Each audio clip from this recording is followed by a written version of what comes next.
오늘 본문은 신앙생활의 핵심이라고 할 수 있는 기도에 대한 교훈이죠. 예수님께서 가르치신 기도를 바르게 이해하기 위해서는 먼저 예수님의 생애와 행적을 간단하게 살펴보는 것이 좋겠습니다.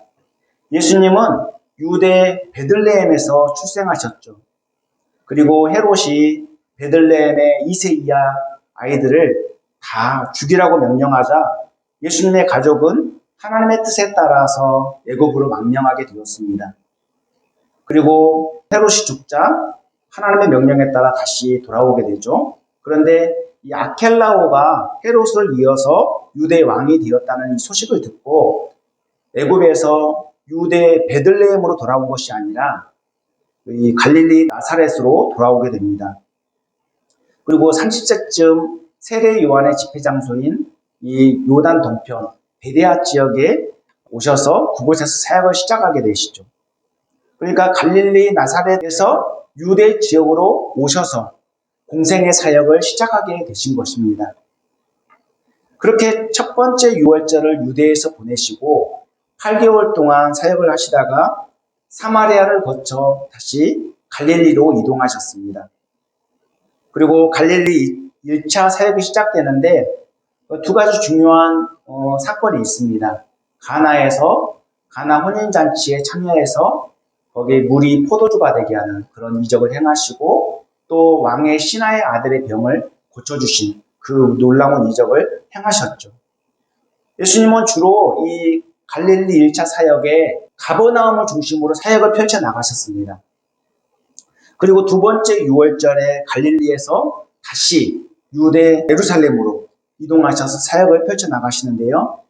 그곳에서 예수님은 베데스다 연못에 38년 된 병자를 고쳐주셨죠. 근데 이 사건이 굉장히 중요한 이유가 뭐냐면 안식일에 이 병자를 고쳐주셨는데 이 일로 인해서 논쟁이 붙게 됩니다. 예수님의 대적자들과 많이 논쟁이 붙게 되고 그리고 대적자들은 예수님을 책잡아 죽이려고 계속해서 눈에 불을 켜고 쫓아다니게 되죠. 그래서 예수님은 다시 갈릴리로 이동하셔야만 했습니다. 예수님께서 갈릴리로 이동하셔서 초막절 때까지 순회 전도와 제자 훈련에 집중하셨습니다. 이때 12제자를 확정하셨고 제자들을 집중 훈련시키셨는데 세 번째 유월절에는 예루살렘에 가지 않으셨어요. 이것이 바로 예수님의 2차 갈릴리 사역입니다. 그리고 초막절이 지나고 다시 예루살렘으로 이동하시죠. 그리고 수전절까지 약 3개월간 유대에서 사역하시고 수전절이 지난 후에 네 번째 유월절까지 약 3개월 동안 요단 동편 베레아 지역에서 사역을 하셨습니다. 그리고 네 번째 유월절에 다시 예루살렘으로 돌아오셨습니다. 그리고 제자들에게 유언 강론을 남기신 후에 십자가에 못 박혀 죽으시게 되죠. 이것이 예수님의 생애와 행적입니다. 오늘 본문의 내용은 예수님께서 수전절이 지난 후에 요단 동편 베레아 지역에서 사역하실 때 일어난 사건입니다. 예수님께서 기도를 가르쳐달라는 이 제자들의 요청에 주기도문을 가르쳐 주십니다. 이 주기도문은 그 기도의 핵심 내용이 담겨 있을 뿐만 아니라 예수님께서 직접 가르쳐 주신 모범적인 기도이죠. 주기도문은 이미 예수님께서 두 번째 유월절이 지나고 갈릴리 2차 사역을 하실 때 산상수훈을 통해 이미 가르쳐 주신 바 있습니다. 오늘 본문에 나오는 이 누가복음 주기도문은 지금 베레아 지역에서 사역하시면서 다시금 간략하게 반복해서 가르치고 계신 주기도문입니다. 그리고 예수님께서 밤중에 찾아와 경청하는 친구 비유를 통해서 기도의 원리를 가르쳐주고 계십니다. 그리고 기도의 자세, 더 나아가 기도 응답의 확실성을 가르치고 있습니다. 예수님 사역의 주된 특징은 하나님의 뜻을 이루시는데 초점이 맞추어져 있다는 것입니다. 그리고 예수님께서 기도를 가르치시고 강조하시는 것도 이와 같은 맥락이죠.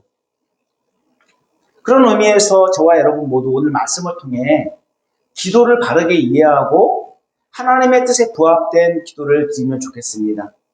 뿐만 아니라 바른 기도자로서 하나님의 마음을 품고 하나님 나라와 의를 위해서 기도하고 또 힘쓰고 추구해 나가면 좋겠습니다.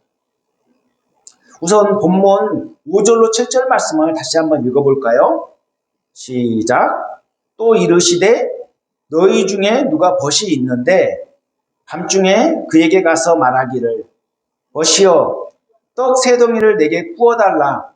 내 벗이 여행 중에 내게 왔으나 내가 먹일 것이 없노라 하면 그가 안에서 대답하여 이르되 나를 괴롭게 하지 말라. 문이 이미 닫혔고 아이들이 나와 함께 침실에 누웠으니 일어나 내게 줄 수가 없노라 하겠느냐. 자, 이 비유는 예수님께서 주기도문에 이어 기도의 원리를 가르쳐주기 위해 사용하신 비유입니다. 여기에는 세 명의 친구가 등장하죠. 첫 번째 친구는 여행 중에 갑자기 들이닥친 친구입니다. 두 번째 친구는 그를 먹이기 위해서 밤중에 떡을 얻으러 나선 친구입니다. 세 번째 친구는 떡을 얻으러 온 친구에게 떡을 내어준 친구입니다. 이 내용을 좀 더 쉽게 풀어 설명하자면 이렇습니다. 어떤 사람에게 한 동네에 사는 친구가 있는데 떡 세 덩이를 빌리기 위해 한밤중에 그 친구를 찾아갔습니다. 그 한밤중에 친구가 왔는데 허기진 친구, 이렇게 피곤에 쩔어 있는 그 친구를 위해서 먹을 것을 제공하고 싶은데 떡이 없었던 거예요. 그래서 그 친구에게 먹일 떡을 구하기 위해서 이제 한 동네에 사는 친구를 찾아가게 됩니다. 다 잠들어 있는 한밤중인데 이런 상황에서 과연 친구의 요청을 거절할 수 있겠느냐, 이렇게 주님은 되묻고 계신 것입니다. 한밤중에 떡을 빌리기 위해 찾아온 친구에게 떡을 빌려주는 것이 문제가 아니라 떡을 빌려주기 아주 귀찮은 상황이죠. 문은 이미 닫혀 있고 아이들과 함께 잠을 자고 있고 일어나기 정말 귀찮은 상황이죠. 그런 불편을 감수하고 그 친구에게 떡을 내어줘야 되는 그런 상황입니다. 그런데 이런 상황에서 불편을 핑계대고 친구의 요청을 거절할 수 있겠냐고 주님은 이렇게 대묻고 계시는 것입니다. 떡 세 덩이는 한 사람이 배부르게 한 끼 식사를 해결할 수 있는, 또 해결하고도 남을 만큼 그렇게 충분한 식량입니다. 그리고 팔레스타인 지역은 낮에는 너무 덥기 때문에 주로 밤에 활동을 하게 됩니다. 여행자들이 뜨거운 태양빛을 피해서 오후 늦게 여행을 시작하기 때문에 밤늦게 목적지에 도달하는 경우가 많았어요. 그래서 우리 문화권에서는 밤에 어느 집을 방문하는 것이 신뢰가 되지만 그 지역에서는 그것이 신뢰가 되지 않는 겁니다. 더욱이 한 동네에 사는 친구니까 얼마나 편하게 왕래할 수 있는 사이이겠습니까? 아무리 그렇다 할지라도 한밤중에 잠을 자고 있는 상황에서 방문한다는 것은 참으로 어려운 일입니다. 잠이 든 상황에서 전기도 없고 불을 켜야 되는 상황이고 또 문빗장을 열게 되면 삐걱하고 소리가 날 거 아닙니까? 떡을 찾아서 건네주기 정말 귀찮은 상황이죠. 단칸방에서 온 가족이 함께 잠을 자기 때문에 모두 깰 수밖에 없는 그런 어려움이 있습니다. 그래서 여기 보면 나를 괴롭게 하지 말라라고 이런 그 표현이 나오지 않습니까? 나를 괴롭게 하지 말라는 이 표현 속에 집주인의 심정이 고스란히 다 담겨 있는 거예요. 예수님께서 강조하시는 핵심은 진정성을 갖고 간청하면 들어줄 수밖에 없다는 것을 지금 이야기하기 위해서 이 비유를 말씀하고 있는 것입니다. 한 동네 사는 친구가 한밤중에 떡을 빌리러 왔을 때 거절하지 않고 내주는 이유가 무엇입니까? 진정성을 갖고 간청했기 때문입니다. 본문 8절에 보면 내가 너희에게 말하노니 비록 벗됨으로 인하여서는 주지 아니할지라도 그 간청함을 인하여 일어나 그 요구대로 주리라, 이렇게 말씀하고 있습니다. 그러니까 떡을 얻어도 그만, 얻지 못해도 그만, 이런 미온적인 자세가 아니라는 거예요. 그는 굶주린 친구를 먹이기 위해서 적극적으로 매달렸던 것입니다. 즉 우정의 차원을 뛰어넘은 그런 간청입니다. 이 간청은 뻔뻔함과 진정성, 그리고 간절함과 끈질김이 모두 담겨있는 필사적인 간청입니다. 그렇다고 무엇이든 때를 쓴다고 들어준다는 그런 의미가 아닙니다. 하나님이 원하시는 정당성이 확보되어야 함을 가르치고 있습니다. 즉 하나님의 뜻에 합당한 것을 구하는 것이 무엇보다도 중요하다는 말씀입니다.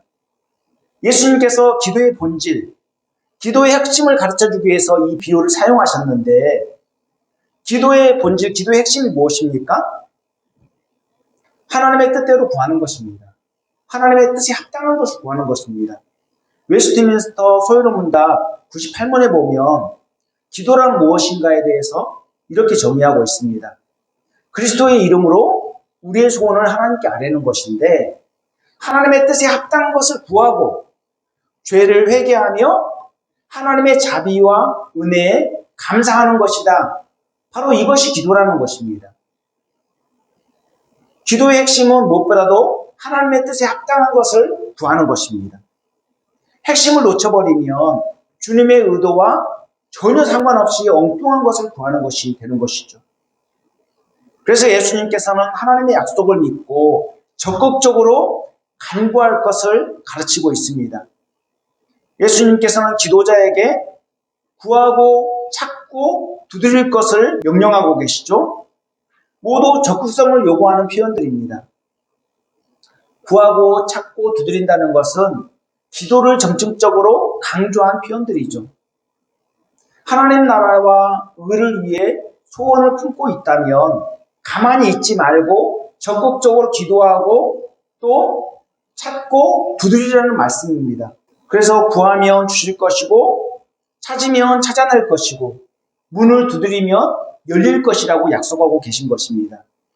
우리 본문 9절 10절을 함께 읽어볼까요? 시작.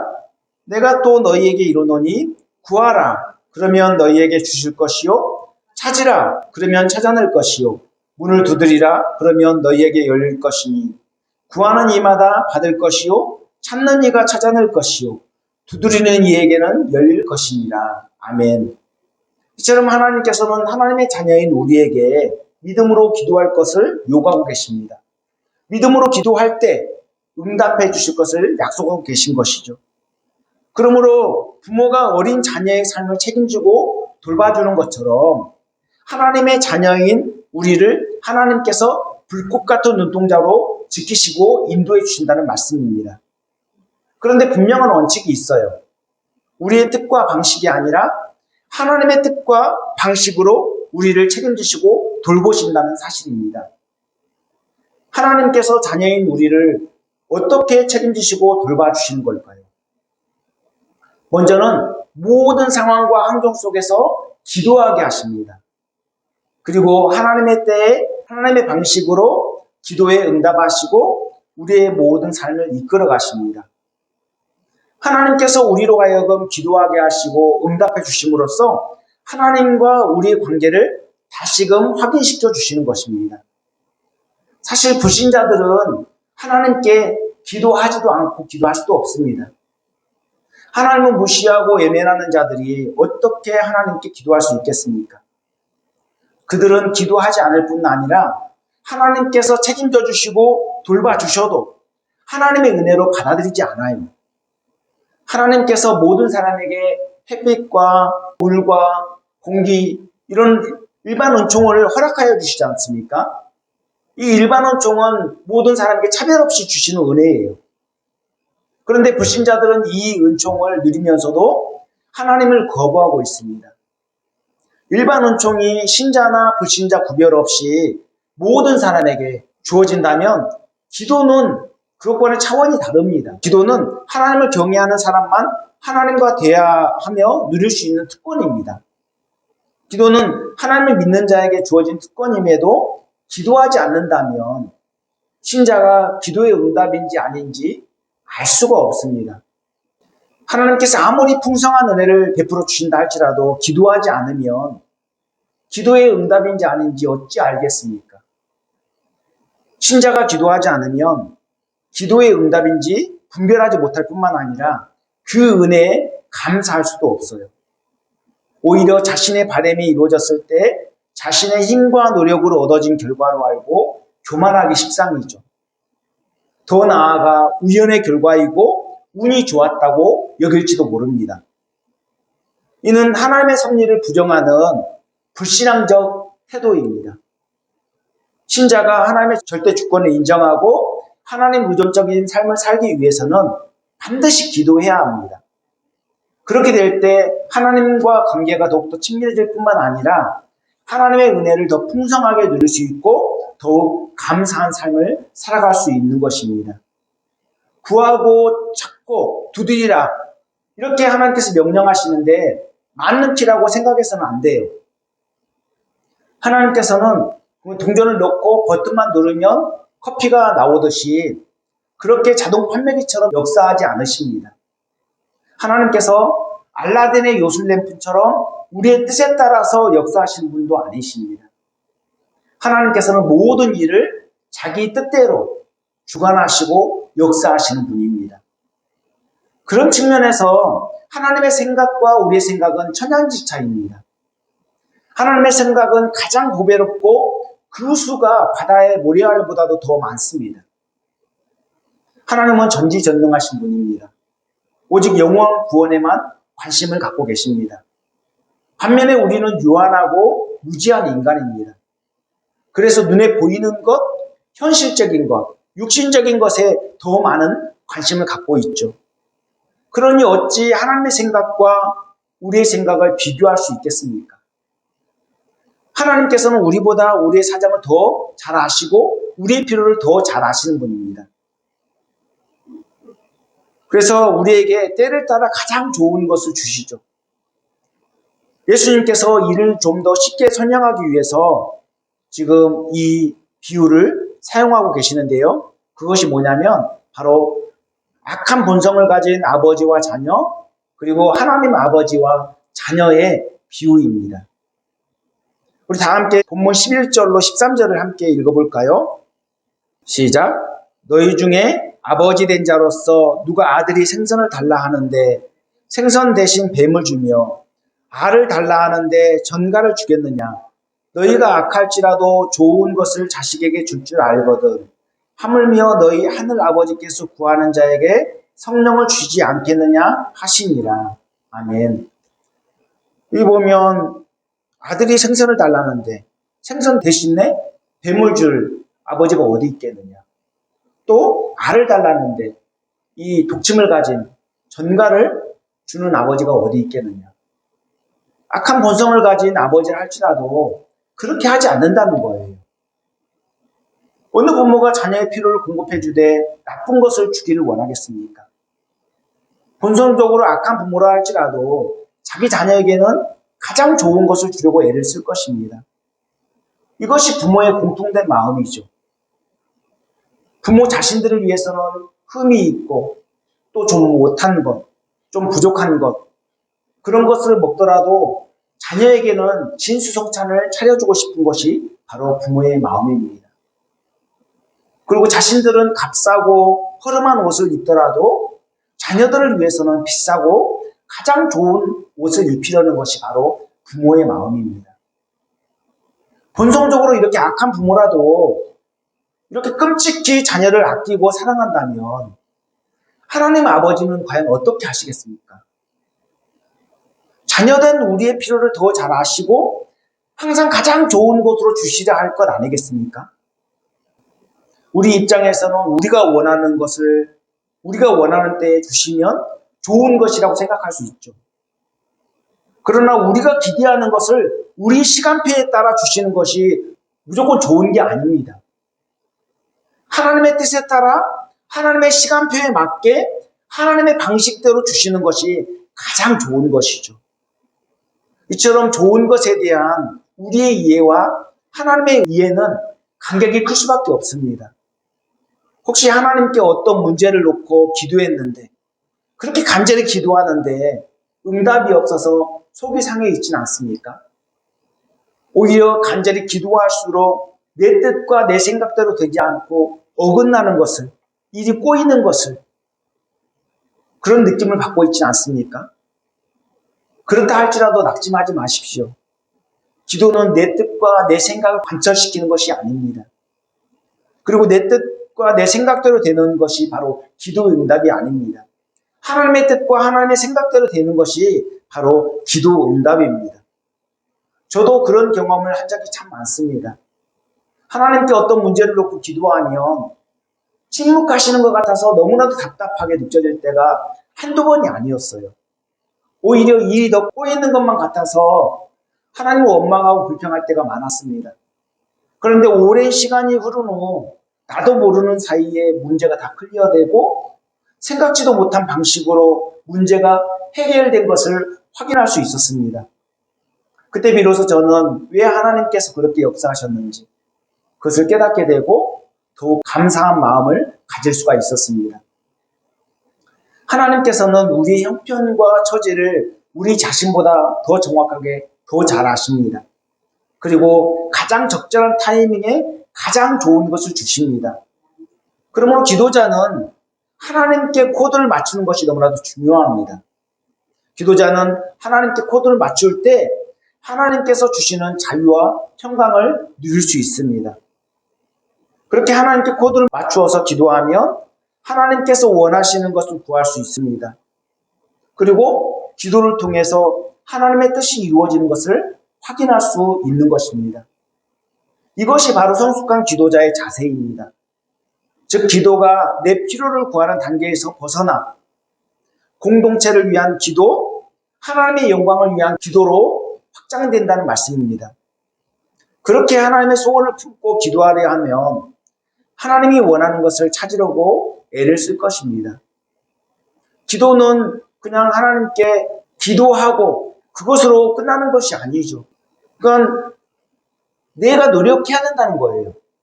구하라는 기도하라는 명령이라면 찾으라는 뭡니까? 힘써서 노력하라는 거예요. 그 기도가 이루어질 수 있도록 힘쓰고 애를 써야 된다는 것을 우리에게 강조하고 있는 것입니다. 찾는 것은 내 노력입니다. 찾는 것을 전혀 하지 않고 구하기만 하면 어떻게 되겠습니까? 그렇게 되면 불건전한 신비주의자가 될 위험성이 아주 높습니다. 기도하면서 주님의 의도를 깊이 생각한다면 찾으면서 주님의 마음을 더 깊이 공감할 수 있는 것이죠. 그리고 두드림은 인내를 의미합니다. 이것은 반드시 응답된다는 믿음이 없으면 불가능한 것이죠. 하나님의 뜻대로 구하고 하나님의 뜻대로 찾고 그렇다면 반드시 하나님께서 응답해 주신다는 것을 확신하고 계속해서 인내하며 기다려야 된다는 것을 우리에게 강조하고 있는 것입니다. 믿음이 요구되는 것이죠.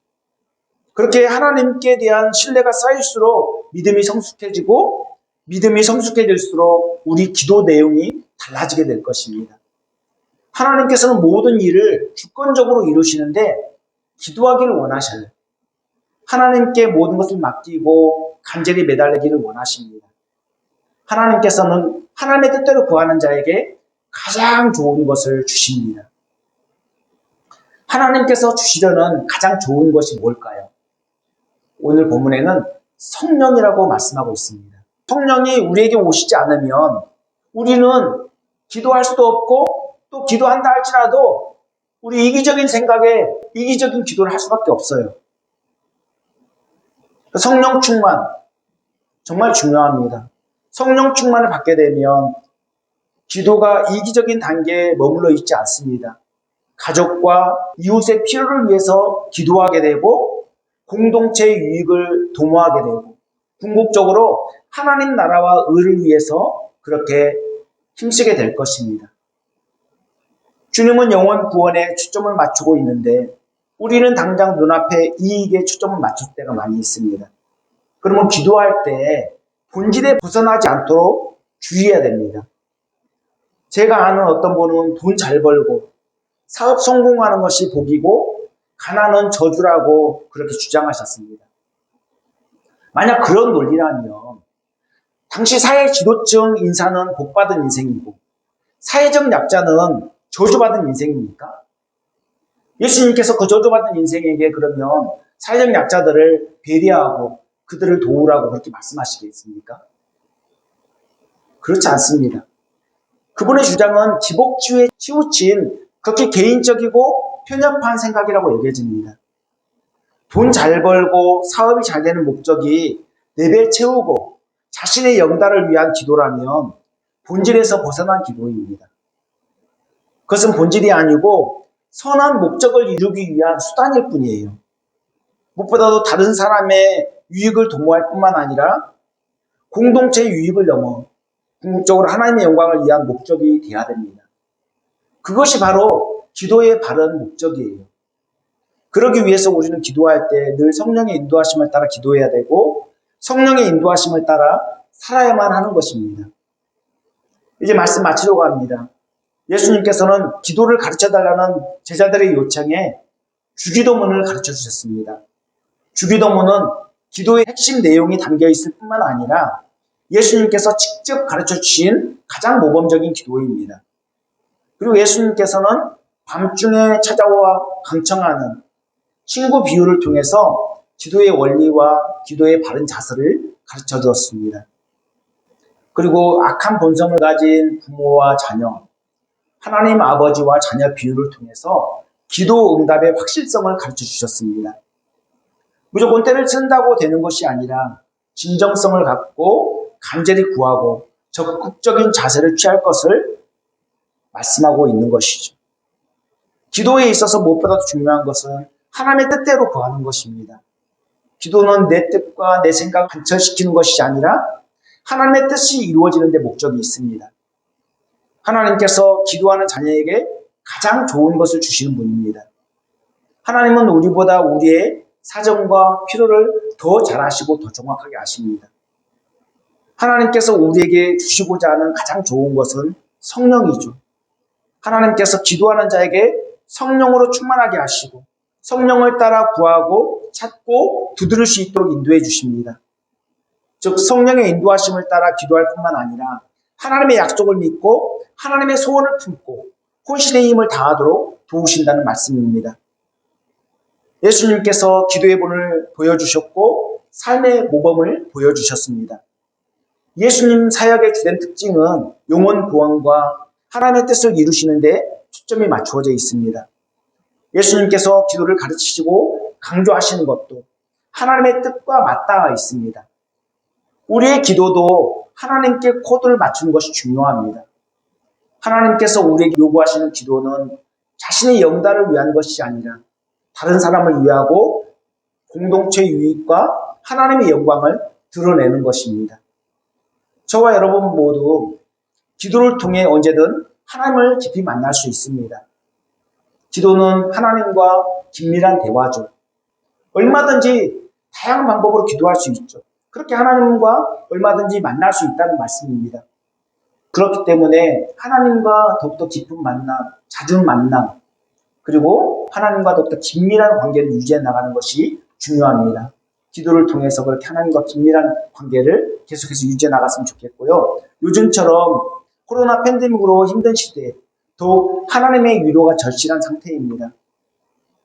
그리고 20대 대선을 앞둔 시점에서 어떻게 기후변화에 대응하고 4차 산업혁명 시대에 이 기회를 놓치지 않고 잘 잡을 것인지 지혜가 필요한 상태입니다. 이러한 때에 위기를 기회로 만들고 공동체 유익과 하나님의 영광을 위해서 더 진정성을 갖고 간절히 매달려야 할 것입니다. 그 첫 단추가 바로 자신과 하나님과 가까워지고 성령의 인도하심을 따라 하나님의 비전을 갈망하는 것입니다. 저와 여러분 모두 어려운 여건 속에서 하나님의 소원을 품고 간절히 기도할 뿐만 아니라 성령의 인도하심을 따라 적극적으로 찾고 두드리면 좋겠습니다. 기도하겠습니다. 사랑과 은혜가 풍성하신 하나님, 죄와 허물로 죽을 수밖에 없는 우리를 살리시고 무지하고 어리석은 우리에게 기도를 가르쳐 주셔서 참으로 감사를 드립니다. 지금까지 나의 안위와 영달만을 추구하며 기도하지 않았는지 돌아보게 됩니다. 하나님께서는 우리에게 가장 좋은 것을 주시려 하는데 썩어질 것, 세상 것에 집착하며 헛된 것을 구하고 있지 않았는지 돌아보며 회개합니다. 우리를 불쌍히 여겨주시고 우리의 눈을 밝혀주셔서 하나님의 뜻에 합당한 것을 구할 수 있도록 인도하여 주시옵소서. 오늘 말씀을 통해 가르쳐 주신 대로 하나님의 소원을 품고 하나님의 뜻대로 성숙한 기도자가 되길 원합니다. 이제는 이기적인 기도에서 벗어나 다른 사람을 위하고 공동체의 유익과 하나님의 영광을 우선하는 기도자가 되게 하여 주시옵소서. 물이 바다 덮음같이 온 땅에 죄악과 어둠이 물러가고 하나님의 영광으로 가득한 세상에 오기를 간절히 기도합니다. 이 모든 말씀 예수님 이름 받들어 기도합니다. 아멘.